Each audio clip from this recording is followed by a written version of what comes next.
আসসালামু আলাইকুম, good morning. কিতা কোথায় ভাই? তোমার জানলে না আমার কিতা হইতাম যে রাকে ফিরিং ফিরিং করে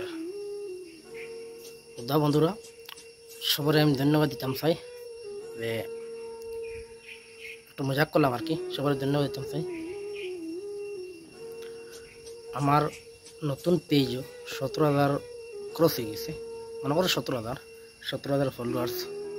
এইসব সব তোমার আমার ভালোবাসা, আমি কইতে পারি না কোন ভাই দিয়ে আমার 17,000 ফলো হয়ে গেছে।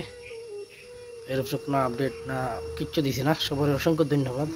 আর যারা ভালোবাসা দিছো তা জীবনে ভুলা যাইতো না। একটা ক্রিয়েটারের ওইটাকে সবচেয়ে বেশি পাওয়া যে মানুষের সাপোর্ট। আপনারা যে সাপোর্ট করছো এটা কোনোদিন ভুলার মতো নয়।